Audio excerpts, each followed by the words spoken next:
당신은 지금 어디에 서 계십니까? 나이가 50을 넘고 60을 지나 어느덧 인생의 황혼역에 접어들면 우리는 흔히 이런 착각에 빠지곤 합니다.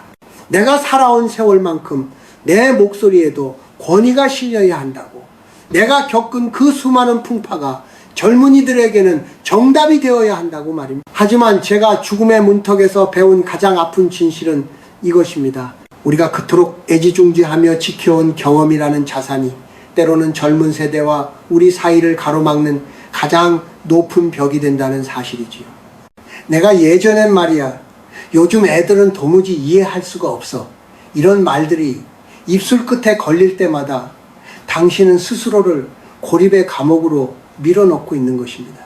50세가 넘어서도 여전히 자신의 잣대로 타인을, 특히 젊은이들을 교정하려 든다면 그 고통은 결코 당신 곁을 떠나지 않을 것입니다. 왜일까요? 그것은 당신의 말이 진리가 아니어서가 아니라 당신의 언어가 그들의 시간 속에 살고 있지 않기 때문입니다. 이어령이라는 이름으로 평생 글을 쓰고 말을 하며 살아온 저 또한 한때는 제가 세상을 다 안다고 생각했습니다. 하지만 병상에 누워 창밖에 흔들리는 나뭇잎을 보며 깨달았습니다. 늙은 나무가 젊은 잎에게 너는 왜 그렇게 파랗기만 하냐고 꾸짖는 것만큼 어리석은 일은 없다는 것을요. 젊은이들은 그들만의 계절을 살고 있고 우리는 우리만의 낙엽지는 시간을 맞이하고 있을 뿐입니다. 우리는 흔히 관계를 말하지만 진정한 관계는 상대를 내 뜻대로 바꾸는 것이 아니라 상대의 존재 자체를 긍정하는 데서 시작됩니다. 특히 자식 세대나 후배들과의 대화에서 우리가 가장 먼저 버려야 할 것은 가르치려는 욕망입니다. 당신이 입을 열어 그들의 삶을 비판하는 순간 그들의 마음의 문은 덜컥 잠겨버립니다. 그리고 당신은 그 차가운 문 뒤에서 요즘 애들은 예의가 없다며 한탄하겠지요. 하지만 기억하십시오. 그 문을 잠그게 만든 열쇠는 바로 당신의 충고라는 이름의 비수였습니다. 인간은 누구나 외롭습니다.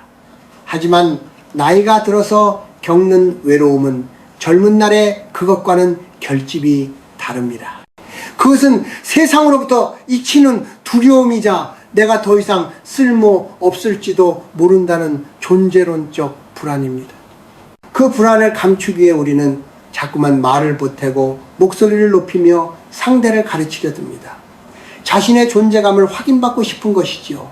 그러나 역설적이게도 우리가 목소리를 높일수록 젊은이들은 우리에게서 멀어집니다. 그들은 당신의 지혜를 원하는 것이 아니라 그저 자신의 이야기를 묵묵히 들어줄 텅 빈 공간 같은 어른을 원하기 때문입니다.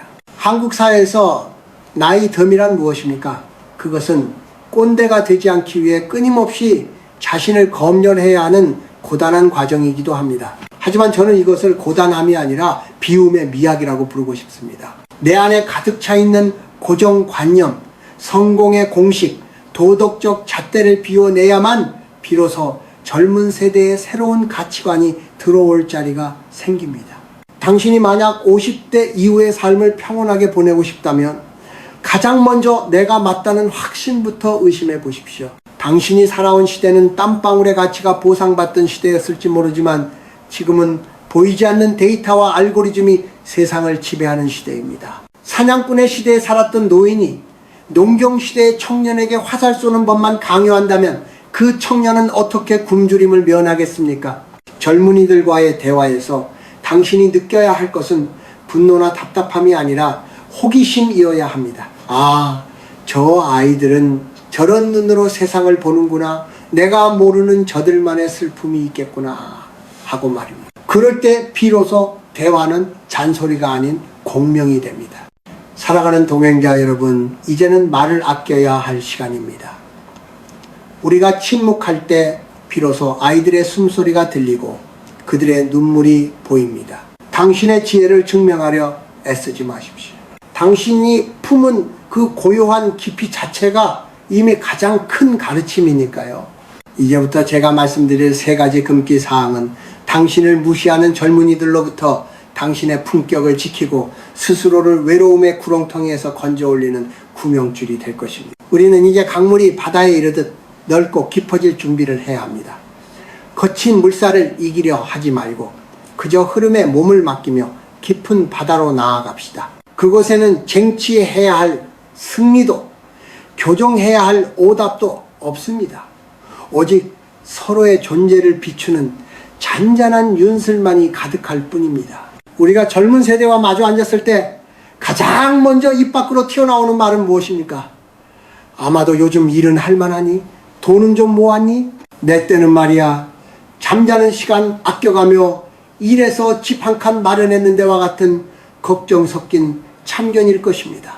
하지만 제가 장담하건대 이 대화가 시작되는 순간 당신과 젊은이 사이에는 넘을 수 없는 거대한 절벽이 생겨납니다. 이것이 바로 우리가 절대로 건드리지 말아야 할 첫 번째 금기, 바로 경제적 가치관에 대한 훈수입니다. 생각해 보십시오. 우리가 살았던 한국은 성장의 시대였습니다.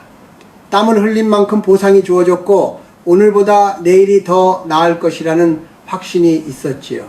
자갈밭을 일궈 논을 만들고 맨주먹으로 한강의 기적을 일궈냈던 우리 세대에게 성실은 곧 종교였습니다. 하지만 지금의 젊은이들이 발을 딛고 서 있는 땅은 어떻습니까? 그곳은 우리가 알던 비옥한 개척지가 아니라 이미 모든 성장이 멈춰버린 수축의 사회입니다. 그들이 마주한 현실은 우리가 겪었던 가난과는 질적으로 다릅니다. 우리는 배고픔을 해결하기 위해 달렸지만 지금의 청년들은 존재의 의미를 박탈당하지 않기 위해 버티고 있습니다.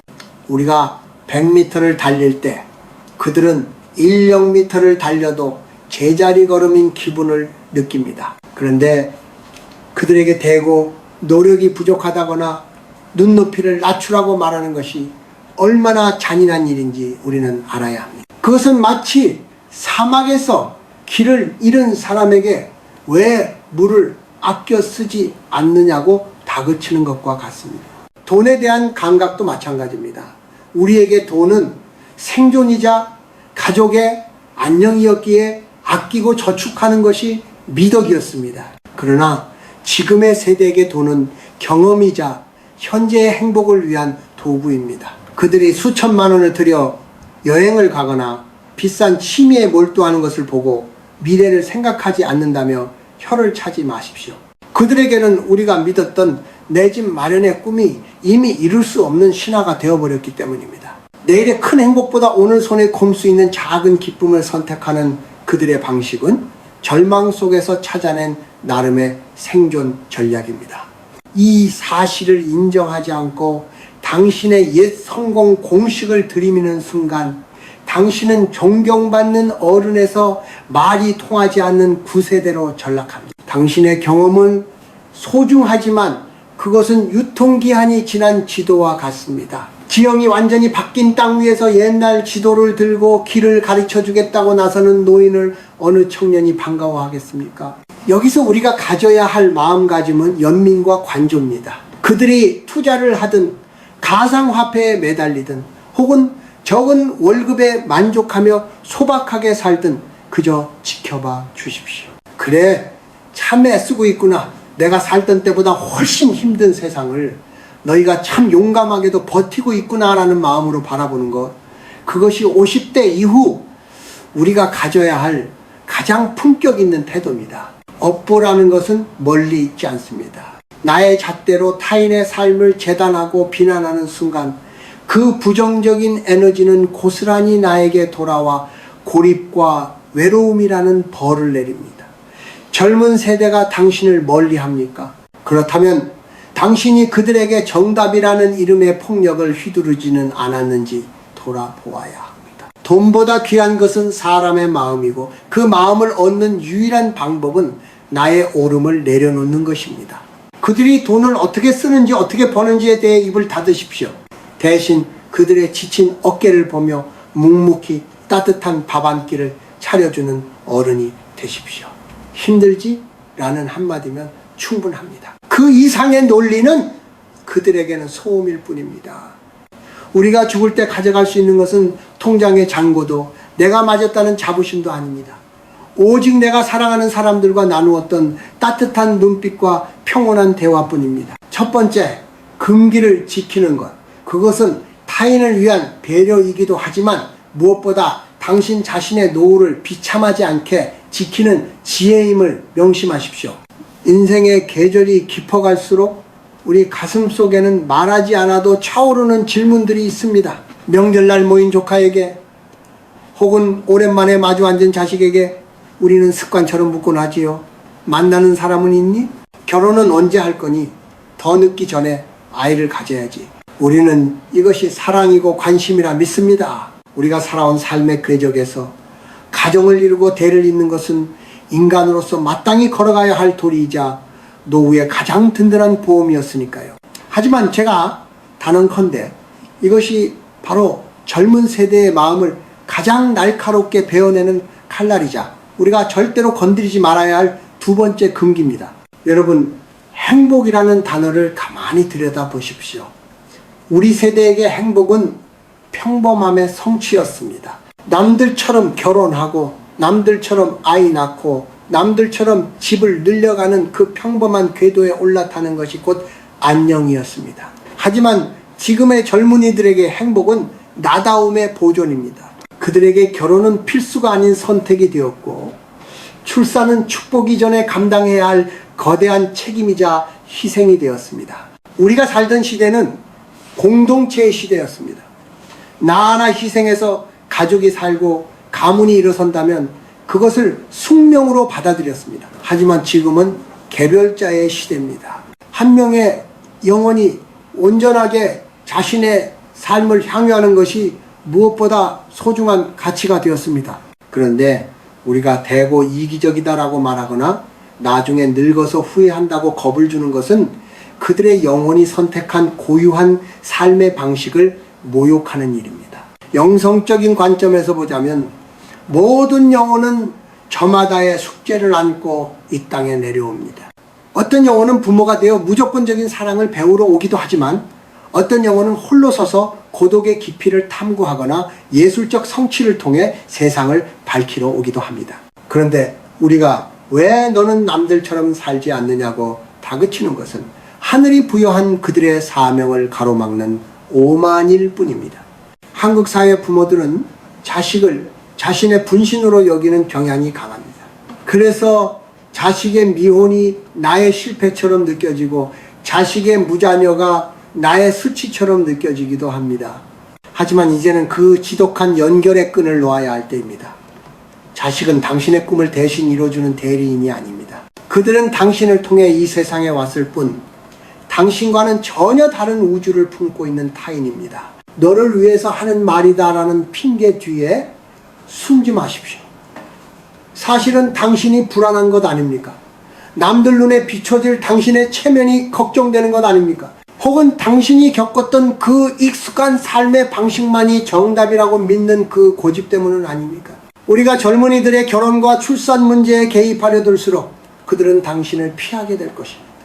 당신과 대화하면 죄인이 된 기분을 느끼기 때문입니다. 행복을 강요받는 순간 그것은 더 이상 행복이 아니라 폭력이 됩니다. 그들이 혼자 살기로 했다면 그 고독의 결단에 박수를 쳐주십시오.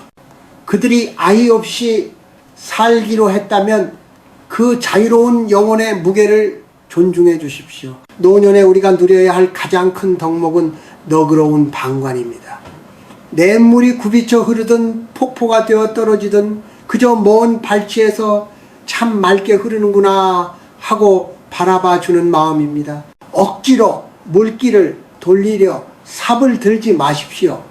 그 삽질에 튀는 진흙탕물은 고스란히 당신의 품격을 더럽힐 뿐입니다. 삶은 누구에게나 단 한 번뿐입니다. 당신이 당신의 인생을 치열하게 살아냈듯 그들도 그들의 인생을 전력을 다해 항해하고 있습니다. 그 항해의 목적지가 당신의 예상과 다르다고 해서 틀린 것은 아닙니다. 이제 입을 닫고 마음을 여십시오. 네가 행복하다면 나도 좋다는 그 한마디 외에 모든 말은 사족입니다.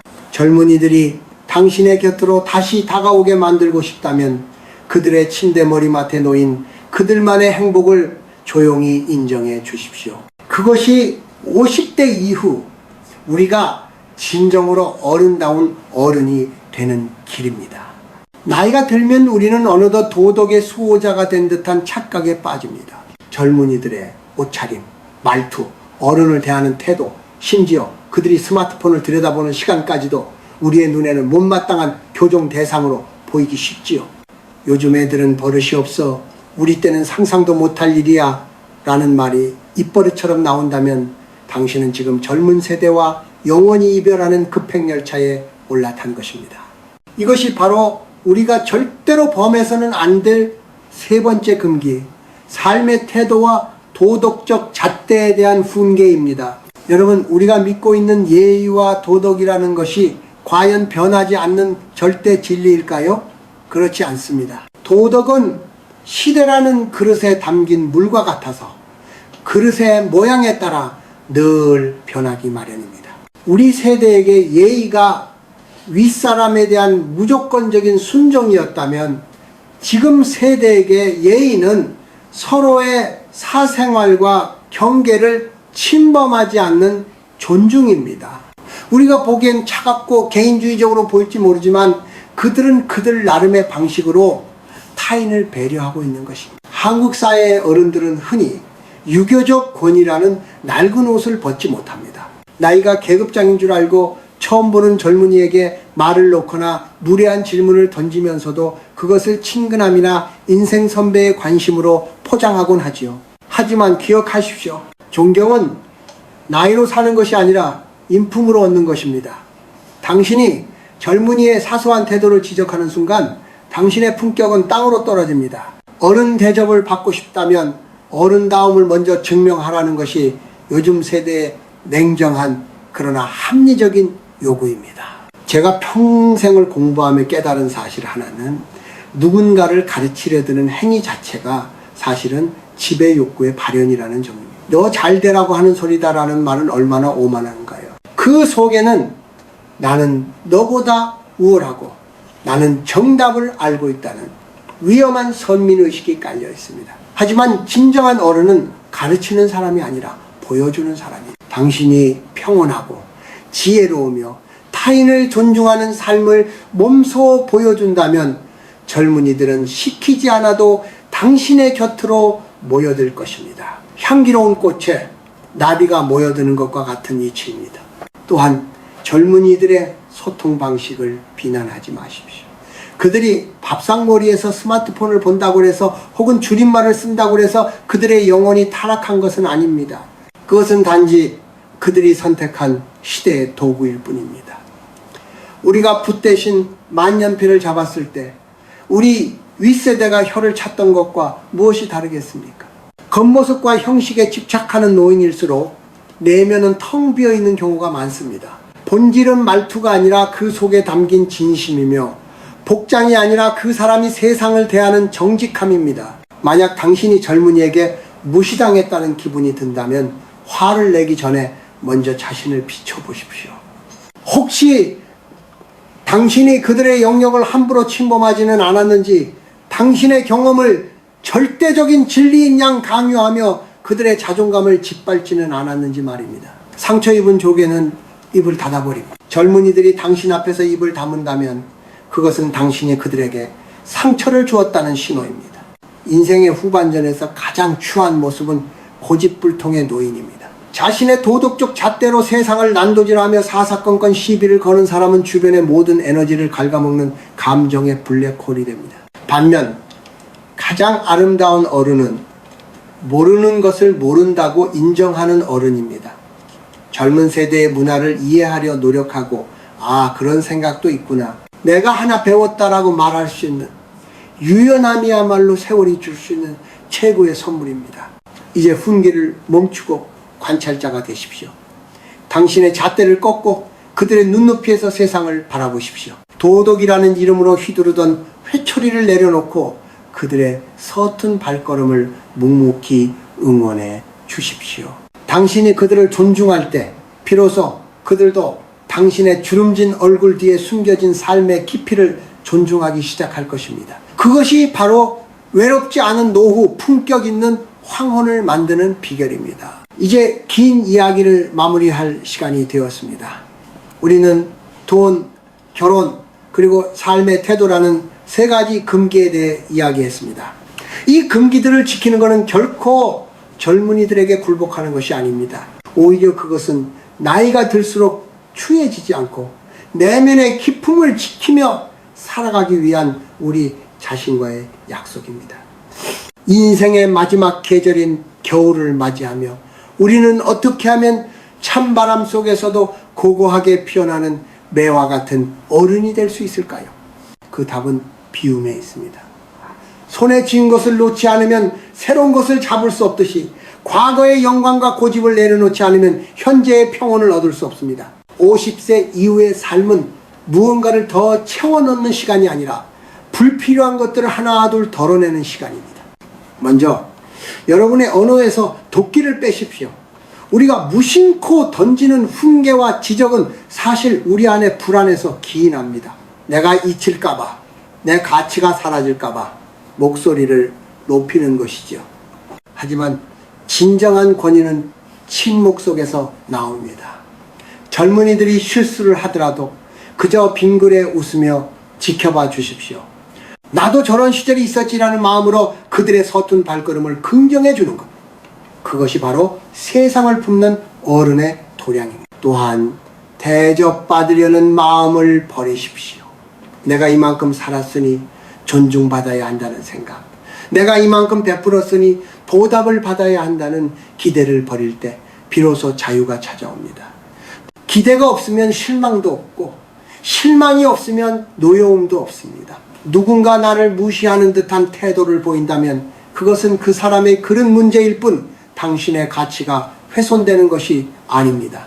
잔잔한 호수에 돌을 던져도 호수의 깊이는 변하지 않듯 당신의 내면을 깊고 고요하게 만드십시오. 이제 우리가 실천해야 할 구체적인 모습들을 제안하고 싶습니다. 첫째, 말하기보다 듣기를 즐기십시오. 두 귀가 있고 입이 하나인 이유는 더 많이 듣기 위함입니다. 젊은이들의 이야기가 터무니없게 들릴지라도 끝까지 들어주십시오. 당신의 경청은 그들에게 그 어떤 조언보다 큰 위로가 됩니다. 둘째, 낡은 습관과 물건들을 정리하십시오. 집안의 잡동사니를 비우듯 마음속에 쌓인 해묵은 원망과 편견을 청소하십시오. 몸과 마음이 가벼워야 죽음이라는 마지막 여행도 가뿐하게 떠날 수 있습니다. 셋째, 스스로 행복해지는 법을 찾으십시오. 자식이나 타인에게서 행복을 구걸하지 말고 혼자 보내는 시간 속에서 즐거움을 발견하십시오. 책 한 권, 차 한 잔, 조용한 산책길에서 신과 독대하는 기쁨을 누리십시오. 죽음은 단절이 아니라 완성입니다. 제가 암투병을 하며 배운 것은 인생의 마지막에 남는 것은 내가 얼마나 옳았느냐가 아니라 내가 얼마나 사랑했느냐라는 질문뿐이라는 사실입니다. 젊은 세대와 다투며 에너지를 낭비하기엔 우리에게 남은 시간이 너무나 소중합니다. 사랑하는 동행자 여러분, 이제 거울 앞에 서서 당신의 주름진 얼굴을 가만히 들여다보십시오. 그 주름은 당신이 견뎌온 세월의 훈장입니다. 그 훈장에 걸맞은 너그러움을 장착하십시오. 당신이 먼저 손을 내밀지 않아도, 당신이 먼저 가르치려 들지 않아도, 당신이 그저 그 자리에서 맑은 샘물처럼 존재한다면 세상은 당신의 지혜를 구하러 올 것입니다. 꽃은 지면서도 원망하지 않는다는 말이 있습니다. 우리도 그렇게 집시다. 화려했던 여름의 초록을 고집하지 말고 단풍 든 잎사귀의 아름다움을 뽐내지도 말고 그저 순리대로 대지의 몸을 누립시다. 우리가 젊은이들에게 줄 수 있는 마지막이자 최고의 선물은 나도 저렇게 늙고 싶다는 소망을 품게 하는 뒷모습입니다.